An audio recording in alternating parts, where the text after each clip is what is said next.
Well, good evening, everyone, and welcome to our Bible study. I'm glad you could join us tonight, and tonight's Bible study is called Bible Origins, A Journey Through Time. And so the reason we're doing this is occasionally I run into someone who doesn't think the Bible can be trusted, or they don't think it's translated correctly, or they start finding errors or what they think are conflicting stories. And usually that's because they haven't interpreted the Bible correctly or they're not reading it correctly. But when I'm dealing with somebody like that, I try to remind them there's been over 800 million copies of the Bible sold since the 1611 King James Bible was translated. And that doesn't even include all the ones that were done for missionary work in foreign languages. We also know that about 88% of the world's colleges were founded for the purpose of teaching God's Word and for training missionaries. And obviously they would have used whatever Bibles they would have had available to them at that time. And of course, each college would teach according to the instructions and the way they understand the Bible. And a lot of times it's not exactly correct. But when I'm dealing with someone that doesn't think the Bible is something other than a collection of man-written stories, and I know a lot of the major media will say the Bible is just a collection of fairy tales or stories, and so they put it down and get other people to thinking that that's all there is to it.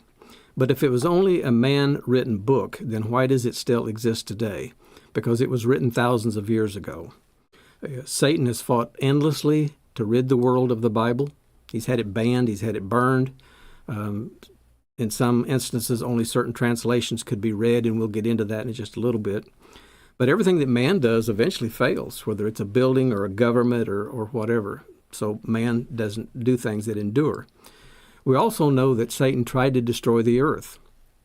So if you understand the difference there between Genesis 1 and Genesis verse 2, with the tohu and bohu, how the world became void, then I know that's a rather long story, and we'll get into that some other time if we need to. But Satan has tried to destroy everything that God has planned, and he hasn't succeeded at any of it. He tried to kill Moses before Moses, was even an adult. Moses was put in a basket, floated down the river to protect him, and Moses ends up at Pharaoh's house, and he ends up accomplishing exactly what God wanted him to do. Satan also tried to kill Jesus. Herod killed off all the male children below 2 years of age, and Satan thought if he could get rid of Jesus Christ, that would thwart the plan of God, and he didn't succeed at that. So it's not a stretch to think that Satan would try to influence the Bible, and we'll talk about that as we get into these 11 oldest known versions of the Bible. Now, if you've done a search on old Bible list, I have found lists that have as many as 24 Bibles listed, but some of them there were only 2 or 3 produced, so those were not included in the list. We're just talking about the major Bibles that would have been produced and available. So researchers say that the Bible took about 1,600 years to write. Okay, that would have been from Moses writing the first 5 books of the Bible until John completed the book of Revelation. And so we look at the first 39 books of the Bible. This is what we call the Old Testament, and it was apparently written between 1400 BC and 400 BC. And the book of Genesis then covers the longest period of time of any single book in the Bible. It covers approximately 3,600 years. And so people will challenge, those of us who believe in the Bible and say, well, how could Moses write the first 5 books of the Bible and span 3,600 years when he wasn't there? Well, obviously, it had to be God-inspired. No man could have known all of those historical things. There might have been some things preserved, in some kind of ledgers or something or some sort of writing, but it had to be God-inspired for Moses to cover that much territory. So then when we get to the New Testament, there's 27 books called the New Testament, and they were written between AD 50 and AD 100. And I want to point out, AD 50 is quite a few years after Jesus Christ was crucified, because Jesus would have been crucified somewhere around year 34, 35, and the reason there's a difference there is historians don't exactly agree on when they started BC and AD difference, and I've found as much as 4 years difference in timelines there, so these dates don't have to be exact. But the point being, all of the New Testament was written after Jesus Christ was crucified, so he could not have taught from the New Testament. Everything that Jesus taught came from what we call the Old Testament. So the books of the current biblical canon were written by 40 known authors. They were inspired by God to write the 66 books of the Bible, and those writers actually covered 3 continents, 3 languages, which was Hebrew, Aramaic, and Greek. Now, I would challenge any group of playwrights from any continent, anywhere in the world, to put together 40 authors or 40 playwrights, script writers, screenwriters, whatever you want to call them, and have them write 66 chapters to a play and have it be as consistent as the Bible is as far as prophecies and timelines, and they just simply can't do it. And this covers 1,600 years. That would be impossible for man to do and maintain the consistency that the Bible has.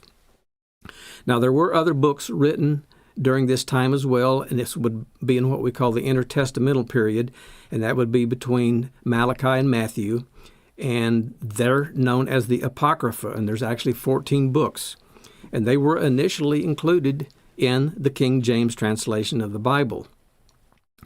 Now, I'm not going to talk about how they got there or the false authors and the false doctrines that are in them. We'll cover that some other time.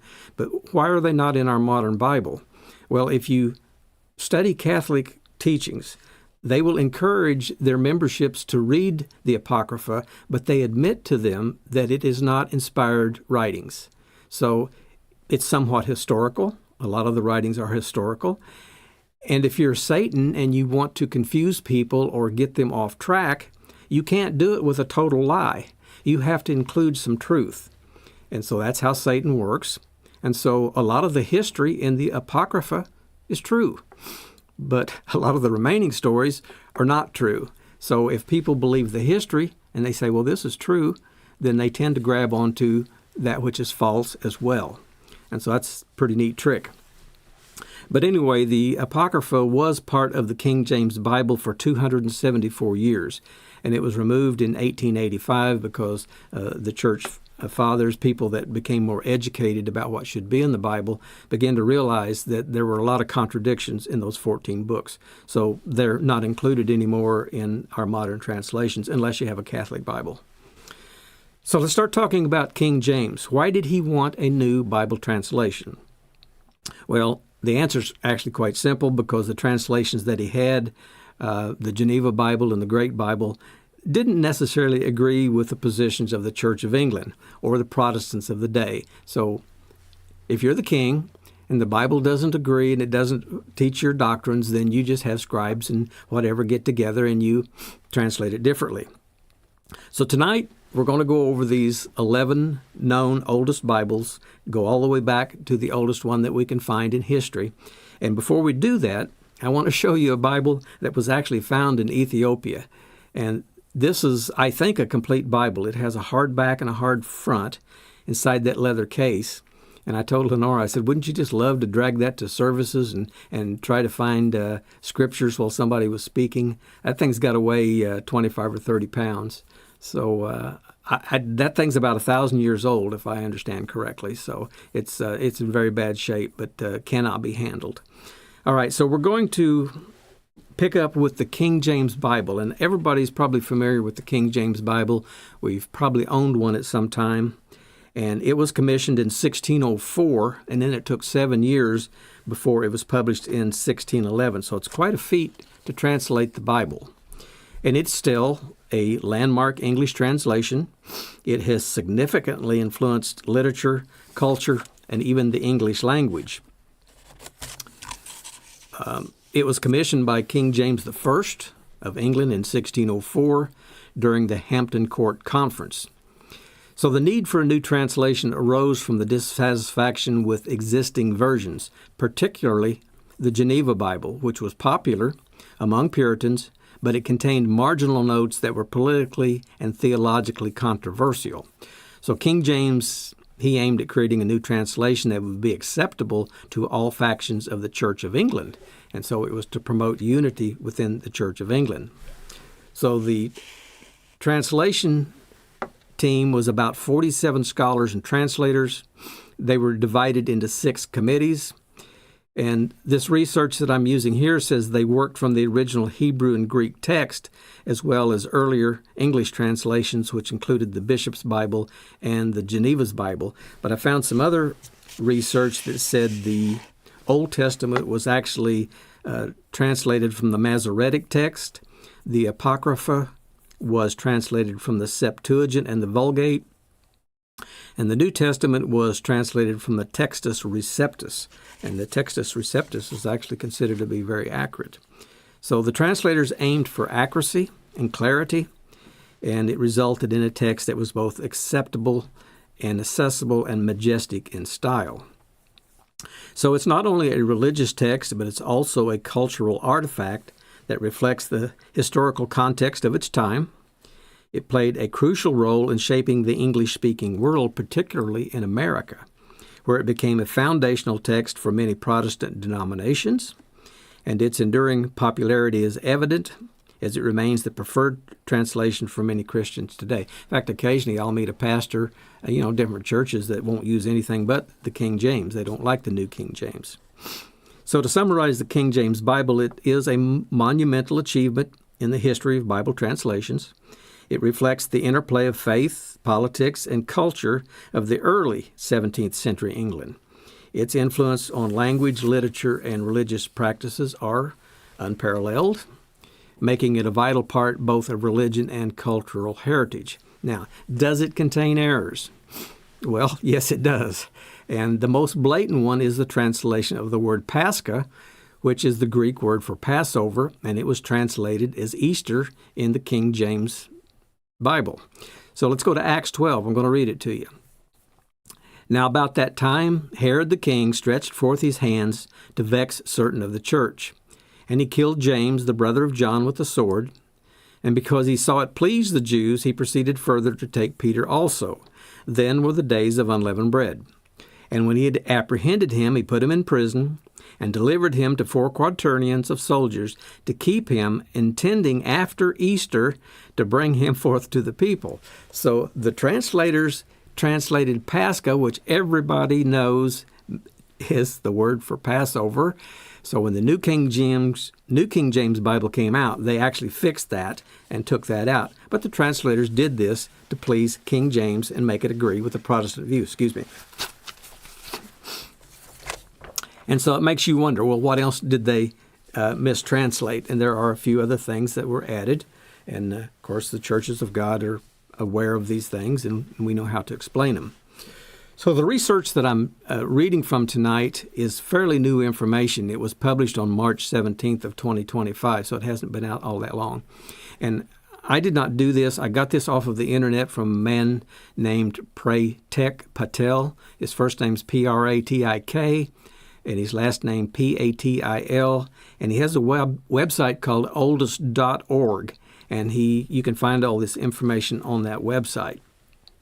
So number 10, which is right after the King James Bible then, is the Bishop's Bible. And if you look at how they spell holy, H-O-L-I, and the Bible, B-I-B-L-E, if you can read that there on the front page. And it was published in 1568, and it was in English. The printer, writer, and translator were the Church of English Bishops, and I believe the location where it was discovered or published was in England. So this is an interesting choice to start with, because immediately before the reign of Elizabeth I of England, her half-sister, Queen Mary, was known as Bloody Mary, she banned the Bible from England. And that's one way the church actually controls their teachings, is you just ban a Bible if you don't like it. So when Elizabeth I took the throne, she immediately reinstated it, and she asked the Archbishop of Canterbury, whose name was Matthew Parker, to come up with a new version of the book.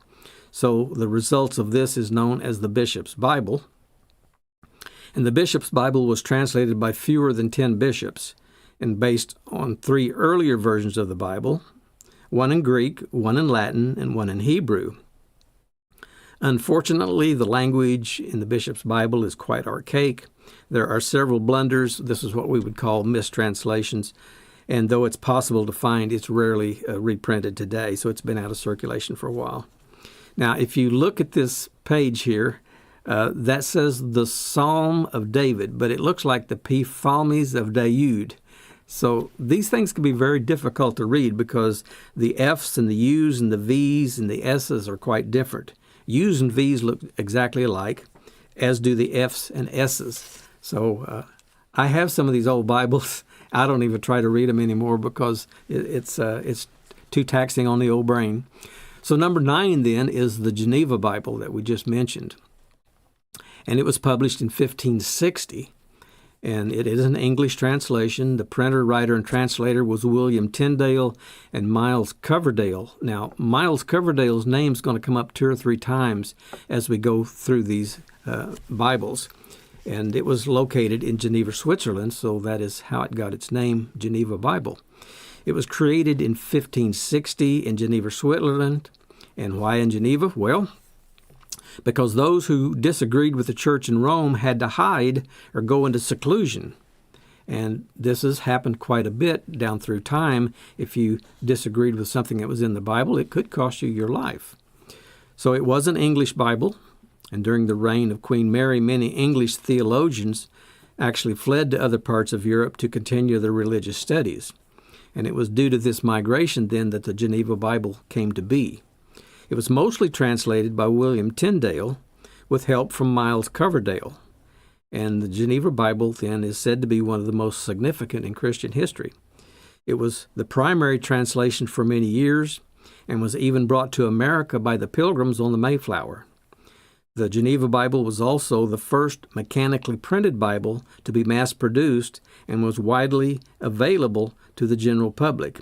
And you can still find the Geneva Bible today. So I want to cut back here and read at the bottom of this. If your screen's big enough, down at the bottom of the Bible, it says the primary Bible of the 16th century English Protestantism. So it was full of Protestant views and their ideas, which is not uncommon. And we'll tell you about how some of that came to be. I don't know if we'll get to it tonight or not, probably in part 2. So getting to number 8 is called the Great Bible, and it got its name because of its actual physical size. This thing is about 2 foot tall. It's about 6 inches thick and probably weighs 30 pounds. I had another picture of Martin Luther standing at a podium with one of these on the podium, and this thing is indeed the Great Bible. But if you look at the cover, I don't know if you can read that or not, it says the Bible in English, and that spelling is atrocious to us today. But it was published in 1539, and it is in modern English, and the printer, writer, and translator is Miles Coverdale, and it was published and discovered in England. So this Bible was commissioned by King Henry VIII of England, and every parish in the country was required by the king to buy a copy of this Bible from the crown. So that's another way you control what people are reading. You have it translated, and you sell it yourself. So there were 6 full editions of the Great Bible, and there were more than 9,000 copies made. Now, 9,000 copies doesn't sound like a lot of copies to us today, given that, the Bible had over 800 million copies. But you have to remember, in the 1500s and earlier, there weren't a lot of people that could actually read and write. And so somebody had to read these texts to them. And so usually it was the minister at a church or the bishop or whoever, was in charge in the clergy, and they would read to the people, and the people had no way to check up on them. And so this has been a problem down through the ages until the modern times when people could actually read and write. So this was the only version of the Bible that was permitted to be read in the English churches. There again, complete control. Most of the Great Bible was based on the Tyndale Bible, which really wasn't much of a Bible at all. It was simply a collection of biblical text written by William Tyndale. It was also the first Bible to have a colored title page. So that takes us to number 7 then, which is the Coverdale Bible. It was published in 1535, also in modern English. Printer, writer, translator. It was compiled by Miles Coverdale. And it was discovered or published in either Zurich, Switzerland, or Antwerp, Belgium. They weren't sure. but it was the first Bible to be a full modern English translation of the full Bible, and it contained both the Old and New Testament. Remember, we're going backwards, so everything I've mentioned after this is also, or before this, is actually a full Bible. We're working backwards. So trying to read the top of the page there on the right, it says the New Testament of our Savior, Jesus Christ, and then it's the Gospel of St. Matthew. But you really have to look at those letters. If I didn't know what that said, I wouldn't be able to tell you how to read it. And there were several editions of the Coverdale Bible. There were at least 20. And the final edition was published in 1553. One of the most interesting things about the Coverdale Bible was the man who did most of the work in creating it. And of course, his name was Miles Coverdale. And he actually made a career out of printing Bibles. In addition to this Bible, he also worked on other Bibles, which we've already mentioned, the Geneva Bible and the Great Bible. So now we're getting back into number 6, and we're getting into some names we might not be so familiar with. This is the Leningrad Codex, and it was published in 1008 A.D., and it's in Hebrew. And the printer, writer, and translator was Samuel ben Jacob, and there were some others. I didn't list them by name. And it was discovered or published in Cairo, Egypt. So the Leningrad Codex is known for being the oldest complete Hebrew translation of the Bible. In addition to its historical and religious significance, the Leningrad Codex is one of the best examples of Jewish medieval art in existence. Now, we're showing a page here that I can't read, but we know what it is, and because the only way we know what it is because the internet guy says this is what it is. I may have that upside down. I can't tell. But that's what it would have looked like on the inside. But the manuscript also proves that the Old Testament of the Bible has barely changed in thousands of years. And so there have been a lot of examples of manuscripts proving the Old Testament. And every time they find one, they find it's word for word. It has not changed. And so I want to read Romans 3, verses 1 and 2. What advantage then has the Jew, or what is the profit of circumcision? Much in every way, chiefly because to them were committed the oracles of God. And so what do the Jews consider the oracles of God? It's not the New Testament. It's not the Apocrypha. The only thing that a Jew today would consider the oracles of God would be Genesis to Malachi, or what we call the Old Testament. And so they have preserved that, and they have hung on to that. I'll come back to this in a little bit, and we'll talk about why the Old Testament hasn't changed. But one of the unusual things about the Leningrad Codex is that some of the books are out of order when compared to traditional Bibles, and that's not uncommon. It's also in remarkably great shape, considering it's more than 1,000 years old, and today the Leningrad Codex is at the National Library of Russia. It's in Russia. All right, takes us to number 5, the Aleppo Codex. It was published in 930 A.D. The language is also Hebrew. And the printer, writers, and translators were the Masoretes. And it was discovered in and published in Tiberias, Israel. So the Aleppo Codex was actually a full manuscript of the Bible. It was held and protected for more than 1,000 years in a number of Jewish communities in Egypt, Jerusalem, and in Syria, and that's, of course, where it gets its name. It was held in Syria until 1958, when it was smuggled out of the country and given to Isaac ben Zivi, the president of Israel. And in total, this manuscript is 294 pages, though there are many missing pages due to damage from a riot in 1947. Since there have been a number of attempts to find the missing pages, though ultimately no one knows what happened to them, and today the Aleppo Codex is housed at the Shrine of the Book at the Israel Museum. So there's lots of Bibles that have been preserved, okay? Now we come to number 4, the Codex Ephraemi Rescriptus. Now, if you look at that text, you're going to say, that looks like a bunch of scribbles. And if you look closely, you will notice the text beneath the surface text is upside down. And apparently writing materials were very hard to come by. This complete Bible is written on used material. Now, whether they tried to fade it by wiping it or whatever, I can't tell, but they just turned it upside down and wrote this translation over the top of it. And so as it has aged, it may have looked better than this when it was first done, but as it has aged, it's very difficult to work with or to read. So this was done in 460 A.D. It is in Greek, and the translators and writers are unknown scribes. They don't know where it was located, but they think maybe Egypt. So the Codex Ephraemi Rescriptus is another ancient Bible. Originally, it is believed that it was complete, but today most of the Old Testament is missing, and only about 2/3 of the New Testament exist. Researchers believe that this text was written by 2 scribes, but their identities are not known. Experts who have studied the Codex Ephraemi Rescriptus believe that those who wrote it were based on other manuscripts, so they think that they just copied, and maybe Greek was already transcribed for them. So the scribes switched from one manuscript to another as he wrote. Today you can see the Codex Ephraemi Rescriptus in Paris. It's housed at the Bibliothèque Nationale de France. Takes us to number 3. And this is the Codex Alexandrinus. And this was published in 400 to 440 A.D. It's also in Greek. Now, this one's done very nice and neatly. And one thing about these translators and scribes years ago, they very carefully hand-copied this stuff.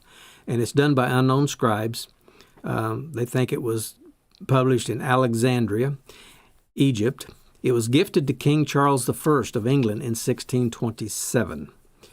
The Codex Alexandrinus is certainly one of the oldest Bibles in history. It's a total of 773 pages. It's a full reproduction of the Bible, and it's available in the website of the British Library. So I guess they've scanned this, and you can get copies of it. The pages are made of vellum. It's handwritten, and because of the delicate nature of the Codex Alexandrinus, it is rarely touched. That's to be expected, I think. According to some scholars, the Codex Alexandrinus could be one of the best in the world. It's regarded to be one of the most complete versions of the New Testament. So this is the New Testament version that most of our testaments are based on today. Now, I want you to look at the date, and then I'll talk about this either tonight or in part 2, this is 400 A.D. or 440 A.D. When was Jesus Christ crucified? About 35 A.D., somewhere along in there, 33 A.D. So how long has certain people had time to get their hands on these scripts and alter a few things? We'll talk about that. Let's go to number 2. The Codex Sinaiticus. This is the Sinai Bible. This was published in 330 to 360 A.D. It's also in Greek by unknown scribes, and it was found at the St. Catherine's Monastery in the Sinai Peninsula. So the Codex Sinaiticus was widely considered to be the oldest Bible in existence until the oldest Bible was scientifically dated. The manuscript was discovered in the 19th century, though it was incomplete. Other parts of the same manuscript are found in both the 20th and 21st centuries. So today, the majority of these parts are on display at the British Library, which is in London. When you look at the Codex Sinaiticus as a whole, there are large parts of the Old Testament that are missing. However, it is widely accepted that originally the full Old Testament was part of the Codex.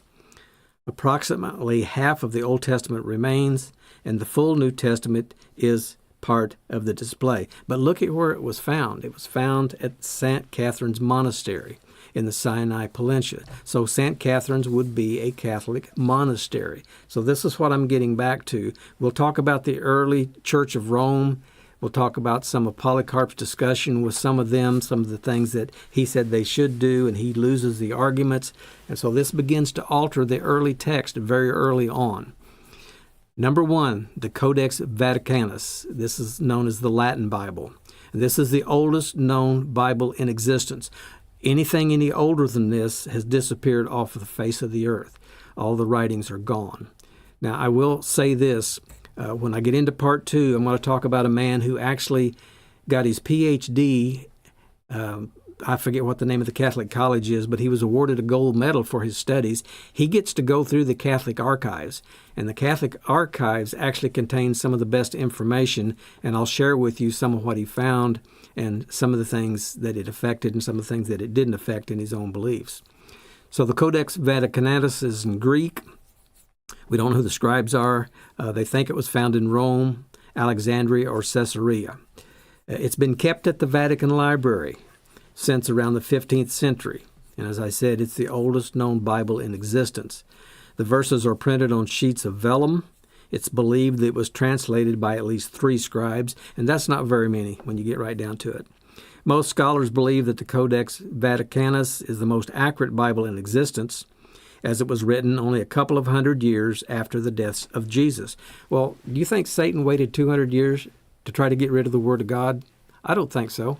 I think he went to work, and some of the research that I'm going to bring out in part 2 deals with that, and we'll talk about that. Now, tonight is not to discourage anybody about the Bible being accurate. I have answers for all of this, and I can't cover it in one session tonight. We've already been 30 minutes, and I wanted to keep this down to about 30 minutes for each Bible study. So the Codex Vaticanus is not a complete translation of the Bible, but it is remarkably intact and mostly complete.